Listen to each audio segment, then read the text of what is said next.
Agora eu vou gravar esta aula sobre a segunda parte do nosso curso Cristianismo, que tem como tema a revelação de Deus na história através da pessoa de Jesus Cristo. Retomo 3 pontos que já coloquei na primeira aula do Novo Testamento, para depois aprofundar como os apóstolos chegaram à certeza de quem era Jesus Cristo de fato. Vimos então antes que o mistério de Deus na história, ou seja, o Verbo se fez carne, Deus se fez homem. Aconteceu aqui então um fato. Um homem chamado Jesus de Nazaré disse ser Deus, disse ser o Filho do Pai e disse que ninguém vai ao Pai senão por Ele. E fala também, quem me vê, vê o Pai. Isso é, antes de tudo, um fato. Por isso, o critério para verificar se é verdade ou não tudo isso que está escrito no Novo Testamento é o fato. Jesus Cristo realmente é um personagem da história que marcou a história e mudou a história. Por isso, agora, a pergunta fundamental não é mais se é possível ou não que Deus tenha tornado-se um de nós. A pergunta fundamental agora é: aconteceu ou não aconteceu? Sim, aconteceu. O Natal está aí, ele testemunha. Se Jesus se revela na história de uma forma humana e se envolve conosco pessoalmente, então aconteceu uma reviravolta na metodologia religiosa. Não mais o homem que tenta chegar até Deus, o próprio Deus que se manifesta, se revela e vem ao nosso encontro, caminha conosco. Nesse sentido, acontece então uma reviravolta na metodologia religiosa. E aqui nós não estamos diante de uma hipótese, estamos diante de um fato realmente acontecido. Por isso, diante desse fato, diante da pessoa de Jesus Cristo, é um problema que não pode ficar sem solução. O simples fato de que haja mesmo um só homem que tenha dito que Deus se fez homem, que Jesus Cristo é o Filho de Deus, é um problema fundamental que não pode ficar sem solução. Por isso, Kierkegaard dizia que diante do fato de Cristo, do fato Cristo, nós temos que tomar uma decisão. Ou dizer sim ou não, não podemos ficar indiferente, absolutamente, dada a importância desse fato. E agora, depois dessa retomada, o tema central da nossa aula de hoje é como o problema surgiu na história. A palavra problema aqui tem que ser bem entendido. Problema é o fato de que se Jesus Cristo realmente é o Filho de Deus e se é mesmo Salvador, diante disso nós temos que... É um problema no sentido de que nós temos que resolver, temos que ter certeza sobre isso.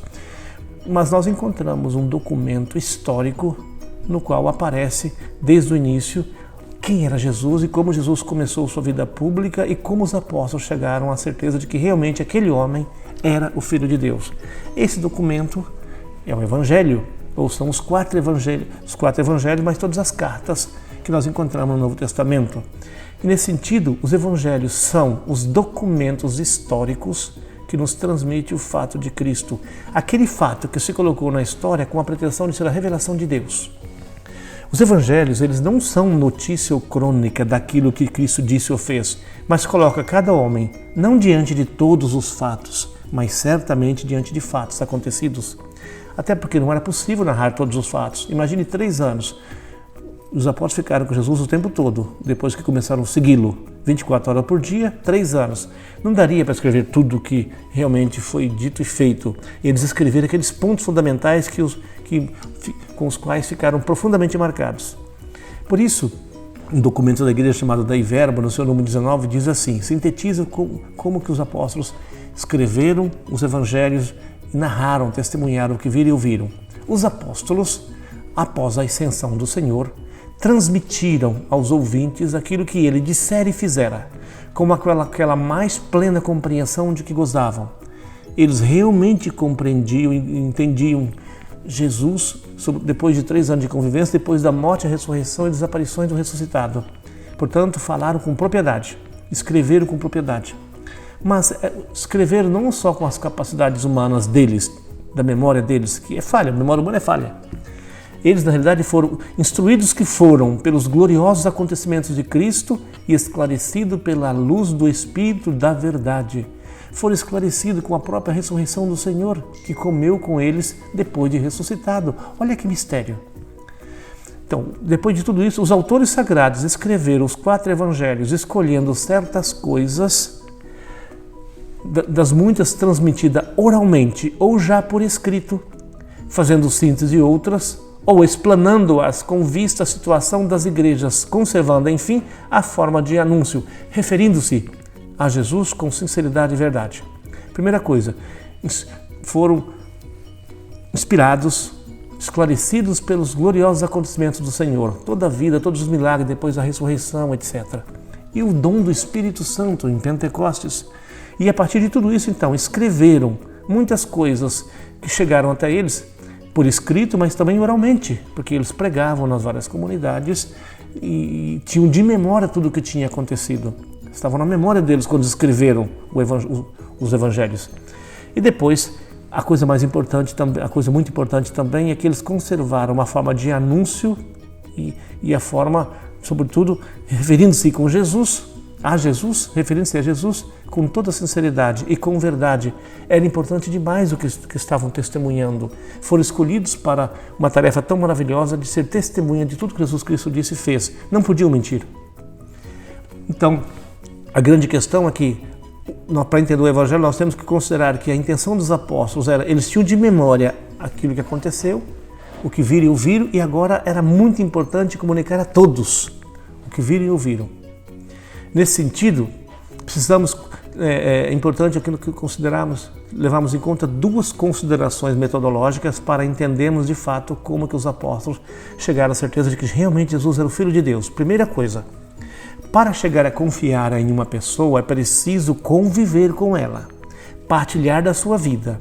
É uma convivência e uma partilha que no tempo leva você a ter certeza sobre alguém. Jesus chamou 12 apóstolos.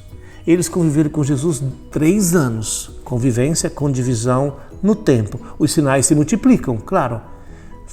Convivendo com Jesus, partilhando a vida de Jesus, vendo todos os sinais e milagres que ele realizava, vendo como ele se comportava com as pessoas, a forma de amar, a misericórdia, o perdão contínuo, uma acolhida maravilhosa de todos que se deparavam diante dele. Vendo tudo isso, chegaram à certeza, pouco a pouco, que realmente aquele homem não era um homem qualquer. Uma segunda observação metodológica é: quanto mais alguém é verdadeiramente humano, mais é capaz de confiar para crer no outro a partir de poucos sinais, porque intui os motivos adequados. Os apóstolos, os discípulos de Cristo, eram homens inteiros, eram homens maduros, consistentes, nada dado a fantasias. Eles se renderam de fato diante dos fatos e eram homens simples de coração, não colocaram nenhuma objeção, eram pessoas maduras, autênticas. Portanto, logo perceberam através dos sinais que aquele homem não era um homem qualquer e chegaram à conclusão que realmente ali tinha alguém que vinha de Deus. Por isso, agora nós vamos continuar falando de um ponto muito importante, o ponto de partida. Justamente em força da convivência com Jesus, em força de tantos e tantos sinais, os apóstolos chegaram à certeza de que Jesus realmente não era um homem qualquer. Ali só podia estar mesmo alguém que tinha poderes que vêm de Deus. Portanto, começaram já a intuir, como Pedro disse quando Jesus pergunta a eles: mas para vocês, quem sou eu? O que dizem de mim? Pedro fala: tu és o Cristo, o Filho de Deus vivo. Pedro intuiu e foi o primeiro a dizer isso.